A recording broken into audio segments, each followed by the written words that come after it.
ओम सम शनिश्चराय नमः। जय शनिदेव महाराज। तू प्रेम से बोलिए शनिदेव महाराज की जय। प्रेम से बोलिए सूर्य पुत्र शनिदेव महाराज की जय। प्रिय श्रोतागण, आप सभी का स्वागत है आपके अपने YouTube चैनल दैनिक व्रत की कथा में। आज का दिन अत्यंत विशेष है क्योंकि आज श्रावण मास शुक्ल पक्ष की 10वीं तिथि है और शनिवार का पावन संयोग है। शनिवार का दिन भगवान शनिदेव को समर्पित माना गया है। हनुमान जी महाराज का दिन समर्पित माना गया है। शनिदेव को न्याय के देवता कहते हैं। वे किसी से पक्षपात नहीं करते। मनुष्य ने जैसे कर्म किया है उसी के अनुरूप उसे फल देते हैं। इसलिए शनिदेव से डरने के बजाय उनके स्वरूप को समझना चाहिए। शनिदेव हमें भाग देने वाले देवता नहीं बल्कि कर्म का सत्य दिखाने वाले देवता है। कहा गया है, जो मनुष्य अपने कर्मों को सुधार लेता है उसके लिए शनिदेव भी कृपा के द्वार खोल देते हैं। तो आज की कथा में हम सब सुनेंगे शनिदेव का दिव्य स्वरूप, शनिवार व्रत का महत्व, शनिदेव की पूजा का विधान। एक ऐसी अद्भुत कथा जिसमें एक अहंकारी राजा को अपने कर्मों का फल मिलता है और अंत में श्री शनिदेव महाराज की कृपा से उनके जीवन में पुनः सुख शांति समृद्धि लौटती है। इसलिए आपसे निवेदन है कि कथा को बीच में छोड़कर न जाए। शांत मन से बैठिए और कथा को संपूर्ण सुनिए। अगर हो सके तो अपने घर में पूजा स्थान में दीपक प्रज्वलित यानी कि जलाकर और मन को शांति बनाकर कथा को सुनिए और प्रेम से बोलिए ओम सम शनिश्चराय नमः। तो आइए बिना देर किए हुए कथा की ओर चलते हैं। शास्त्रों में कहा गया है कि कथा को आधा अधूरा सुनने से फल की प्राप्ति नहीं होती है। तो संपूर्ण कथा सुनिए ताकि भगवान शनिदेव की विशेष कृपा आपके ऊपर और आपके परिवार के ऊपर सदैव बना रहे। अगर जिन भी भाई एवं बहनों माताएं को शनिदेव की सरसाती धैया अथवा शनिदेव की कुदृष्टि चल रहा हो तो इस कथा को अंत तक जरूर सुनिए, भगवान जरूर फल देंगे। कथा के अनुसार बहुत समय पहले की बात है। पर्वतों और घने वनों में घिरा एक सुंदर राज था। उस राज का नाम सूर्यपुर था। सूर्यपुर की भूमि उपजाऊ थी, नदियां निर्मल थी। व्यापारी दूर दूर से वहां व्यापार करने आते। राजा की प्रजा सुखी से थी। उस राजा का राज था राजा वीरकेतु। वीरकेतु पराक्रमी था। उसकी सेना विशाल थी। राजमहल सोने और रत्नों से सजा हुआ था। राजा के पास धन की कोई कमी नहीं थी, लेकिन धीरे धीरे उसके भीतर एक दोष बढ़ने लगा जिसका नाम था अहंकार। उसे अपने बल धन और सत्ता पर बहुत घमंड हो गया। राजा सोचता, मेरे राज में मेरी आज्ञा के बिना एक पत्ता भी नहीं हिल सकता। उसके मंत्री उसे समझाते लेकिन राजा किसी की बात नहीं सुनता। एक दिन राजसभा में एक वृद्ध साधु महाराज आए। उनके हाथ में कमंडल था, माथे पर भस्म लगा हुआ था, आंखों में अद्भुत तेज थी। साधु महाराज राजा को आशीर्वाद दिया और बोला कि हे राजन, धर्म के मार्ग पर चलो। राजा को अपना परिवार समझो, प्रजा को अपना परिवार समझो। कर्मों का फल अवश्य मिलता है। राजा हंस पड़े। राजा ने कहा कि हे महात्मन, हे साधु महाराज, कर्म और भाग्य की बातें करके आप मुझे डराना चाहते हैं। साधु महाराज शांत रहे। साधु महाराज ने कहा कि हे राजन, मैं तुम्हें डराने नहीं आया हूँ, तुम्हें सावधान करने आया हूँ। तब राजा बोला, मेरे पास धन है, सोना है, शक्ति है, मेरे विरुद्ध कोई खड़ा नहीं हो सकता। साधु महाराज ने हंसकर कहा कि मनुष्य संसार के सभी राजाओं को पराजित कर सकता है, लेकिन अपने कर्मों के फल से नहीं बच सकता। राजा ने उपहास करते हुए कहा, क्या मेरा कर्म भी कोई मुझसे हिसाब मांग सकता है? तब साधु महाराज ने बोले, हाँ राजन, जब कर्म का न्याय होता है तब राजा और भिखारी में कोई अंतर नहीं होता। राजा ने क्रोध से सैनिकों को संकेत दिया। सैनिक साधु महाराज को राजमहल से बाहर ले गए। जाते जाते साधु महाराज ने कहा, जिस दिन तुम्हारा अहंकार टूटेगा उस दिन तुम्हें न्याय की वास्तविक अर्थ समझ में आ जाएगा। उस रात राजा वीरकेतु को विचित्र संपन्न आया। राजा ने देखा कि चारों ओर घना अंधकार है, आकाश में काले बादल छाए हुए हैं। दूर से घोड़े की टप टप की आवाज सुनाई दे रही थी। धीरे धीरे एक दिव्य पुरुष उसके सामने प्रकट हुए। उनका स्वर गंभीर था, उनकी दृष्टि तेजस्वी थी। उन्होंने कहा कि हे वीरकेतु। राजा भयभीत होकर बोला, आप कौन हैं? दिव्य पुरुष बोले, मैं शनिश्चर हूँ। राजा कांप उठे। शनिदेव बोले, तुम्हारे राज में अन्याय बढ़ रहा है। राजा ने कहा, मैं राजा हूँ, मैं जो करता हूँ उचित करता हूँ। शनिदेव बोले, यही तुम्हारा सबसे बड़ा भ्रम है। राजा का अधिकार प्रजा को पीड़ा देने के लिए नहीं होता। राजा का धर्म प्रजा की रक्षा करना होता। राजा ने हाथ जोड़कर कहा कि हे महाराज, मुझे क्षमा कर दीजिए। शनिदेव बोले, क्षमा मांगने से पहले कर्म बदलने पड़ते हैं।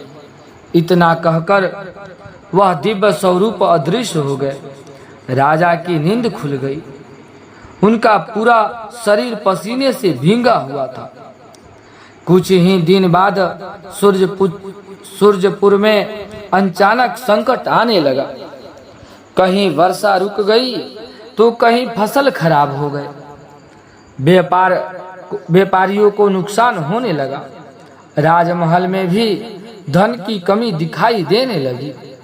राजा ने ज्योतिषों को बुलाया। उन्होंने ग्रहों की गणना की। एक वृद्ध ज्योतिष ने कहा कि हे महाराज, ग्रहों का प्रभाव तो है, लेकिन इससे भी अधिक महत्वपूर्ण आपके कर्म हैं। राजा क्रोधित हो गए। मेरे कर्मों में क्या दोष है? वृद्ध ज्योतिषी ने उत्तर दिया, आपने गरीब किसानों से अत्यधिक कर लिया है। आपने विधवा स्त्री की सहायता करना बंद कर दी है। अपने श्रमिकों को उचित मेहनताना नहीं दिया है और अपने धर्मात्मा साधु का अपमान किया है। सो हे राजन, आप मौन हो गए। उसे उस वृद्ध साधु की बात याद आने लगी। राजा की पत्नी मालविका धर्मपरायण थी।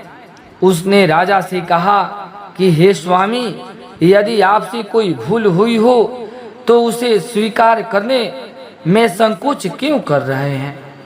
तब राजा बोले, क्या राजा भी गलत हो सकता है? रानी ने कहा कि राजा भी मनुष्य ही तो है और मनुष्य से भूल होना स्वाभाविक है, लेकिन अपनी भूल स्वीकार न करना सबसे बड़ी भूल है। राजा चुप रहा। रानी ने कहा कि आज शनिवार है, आइए हम शनिदेव का पूजन अर्चना करें। तब राजा ने पूछा, क्या इससे सब कुछ ठीक हो जाएगा? रानी बोली, केवल पूजा करने से नहीं, पूजा के साथ अपने कर्मों को भी बदलना होगा। राजा ने पहली बार रानी की बात गंभीरता से सुनी। रानी ने स्नान करके स्वच्छ वस्त्र धारण किया, पूजा स्थान को साफ किया, एक छोटी चौकी पर काला वस्त्र बिछाया, उस पर शनिदेव का चित्र स्थापित किया, सरसों के तेल का दीपक जलाया, काले तिल अर्पित की और हाथ जोड़कर बोली कि हे सूर्य पुत्र शनिदेव, आज मैं अपने परिवार और राज्य के कल्याण के लिए शनिवार का व्रत का संकल्प करती हूँ। हे न्यायकारी देवता, हे न्यायाधीश, हमारे भीतर के दोषों को दूर कीजिए, हमें सत्य और धर्म का मार्ग दिखलाइए। राजा भी उनके पास बैठ गए। उसने पहली बार सिर झुकाकर कहा कि हे शनिदेव महाराज, यदि मैंने अहंकार में किसी को दुख दिया है तो मुझे क्षमा कीजिए। मैं आज से अपने कर्मों को सुधारने का प्रयास करूंगा। प्रिय श्रोतागण, शनिदेव को कर्म फलदाता कहा गया है।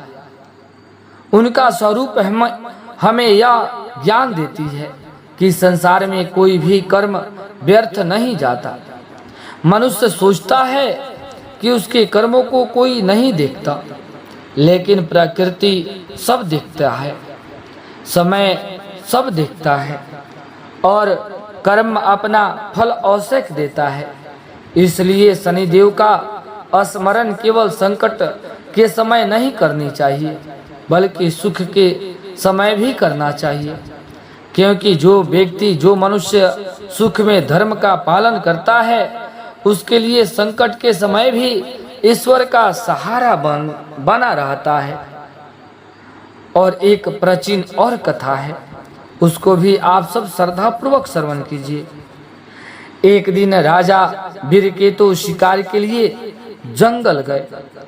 वहां उसे एक गरीब लकड़हारा मिला। उसके कंधे पर लकड़ियों का भारी बोझ लदा हुआ। राजा पूछा, तुम इतना भारी बोझ क्यों उठा रहे हो? तब लकड़हारा बोला, महाराज, मेरे घर में वृद्ध माता पिता है, पत्नी और 2 बच्चे हैं। मैं जंगल से लकड़ी काटकर लाकर बेचता हूँ और उसे अपना परिवार चलाता हूँ। राजा ने पूछा, तुम्हें कितना मिलता है? लकड़हारा बोला, दिन भर का मेहनत के बाद थोड़ा सा अन्न मिल जाता है। राजा ने पहली बार उस व्यक्ति को जीवन की कठिनाई देखी। उसने कहा कि तुम्हें राज के सहायता क्यों नहीं मिलती?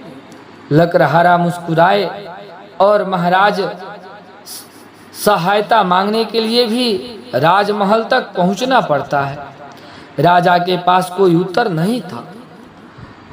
उसे समझ आ गया कि उसकी प्रजा उससे कितना दूर हो गई है। राजा महल लौट आए। अगले दिन उसने घोषणा करवाई कि गरीब किसानों को अतिरिक्त कर समाप्त कर दिया जाए, वृद्धों के लिए अन्न भंडार खोल दिया जाए, श्रमिकों को उचित मेहनता दिया जाए, विधवाओं और असहाय परिवारों को राज्य की ओर से सहायता दी जाए। राजा ने कहा, राज्य की संपत्ति केवल राजा की नहीं होती, उस पर प्रजा का भी अधिकार होता है। यह सुनकर प्रजा प्रसन्न हो गई, लेकिन राजा की परीक्षा अभी समाप्त नहीं हुई थी। कुछ दिन बाद राजा के राज पर पड़ोसी राज ने आक्रमण कर दिया। सैनिक में भय फैल गया। मंत्री बोले, महाराज हमें युद्ध करना होगा। राजा ने सेना तैयार की, लेकिन युद्ध के मैदान में उसे वहीं वृद्ध साधु दिखाई दिए। राजा घोड़े से उतर गया, उसने साधु के चरणों में सिर रखा दिया और बोले कि हे महात्मन, मैंने आपका अपमान किया था, मुझे क्षमा कीजिए। साधु महाराज ने कहा, अब तुम्हें अपने अहंकार का त्याग करना होगा। राजा बोला, मैंने समझ लिया है कि शक्ति का अर्थ दूसरे को दबाना नहीं होता, शक्ति का अर्थ दूसरे को दबाना नहीं है। साधु महाराज मुस्कुराए, अब तुम परीक्षा के योग हो। युद्ध आरंभ हुआ। राजा वीर केतु ने इस बार केवल अपनी विजय के लिए युद्ध नहीं किया, वह अपनी प्रजा की रक्षा के लिए लड़ा। कई घंटे तक युद्ध चलता रहा। अतः पड़ोसी राज की सेना पीछे हटने लगी। सूर्यपुर की विजय हुई। राजा ने विजय के बाद शत्रु राज का अपमान नहीं किया। उसने कहा कि राजा का धर्म केवल जीतना नहीं बल्कि शांति स्थापित करना भी होता है। यह देखकर सभी आश्चर्यचकित रह गए। उस रात राजा ने फिर स्वप्न देखा कि इस बार वही दिव्य पुरुष उसके सपने में खड़े थे। राजा ने हाथ जोड़कर कहा, हे शनिदेव महाराज, क्या मेरी परीक्षा समाप्त हो गई? शनिदेव बोले, परीक्षा कभी समाप्त नहीं होती बेटे। राजा चौंका और शनिदेव ने कहा, मनुष्य हर दिन अपने कर्मों से परीक्षा देता है। तुमने अपने भीतर परिवर्तन प्रारंभ किया है, यही वास्तविक विजय है। राजा ने पूछा कि महाराज, आपकी कृपा कैसे प्राप्त हो सकती है? शनिदेव बोले, सत्य बोलो, अन्याय से बचो, निर्बल को मत सताओ, श्रम का सम्मान करो, माता पिता की सेवा करो और अहंकार को छोड़ो और अपने कर्मों का फल स्वीकार करने की शक्ति रखो। राजा ने सिर झुका दिया। कुछ समय बाद सूर्यपुर में फिर वर्षा होने लगी। खेत हरे भरे होने लगे, व्यापार बढ़ने लगा, प्रजा के घरों में अन्न आने लगा। राजा ने राज्य में एक विशाल शनिदेव महाराज का मंदिर बनवाया, लेकिन उसने मंदिर के साथ एक अन्य क्षेत्र भी बनाया, वह गरीबों को भोजन कराया जाता। राजा ने कहा, यदि मैं केवल मंदिर बनाऊं और भूखे को भोजन ना दूं, तो मेरा पूजा अधूरा है। उस दिन से सूर्यपुर में शनिवार को गरीब को अन्न, वस्त्र और आवश्यकताएं सामग्री बांटी जाने लगी। राजा स्वयं भी उस सेवा में भाग लेता। धीरे धीरे उसका अहंकार समाप्त हो गया। लोग अब उसे केवल राजा नहीं बल्कि प्रजा पालक कहने लगे और कहा गया है कि शनिदेव महाराज की कृपा से उसका राज लंबे समय तक सुखी पूर्वक रहने लगा। तो प्रेम से बोलिए शनि महाराज की जय, सूर्यपुत्र भगवान शनि की जय। आशा करता हूँ कि आप सभी को शनिदेव महाराज की यह दिव्य कथा पसंद आई हो। तो आपके अपने YouTube चैनल दैनिक व्रत की कथा इस चैनल को सब्सक्राइब जरूर कर दे और कमेंट में जय शनिदेव महाराज जरूर लिख दे और अपने इष्ट मित्र परिवार के साथ इस कथा को शेयर करें ताकि भगवान शनिदेव की कृपा सभी को प्राप्त हो सके। तो मिलते हैं अगली पावन कथा के साथ, तब तक के लिए जय शनिदेव महाराज।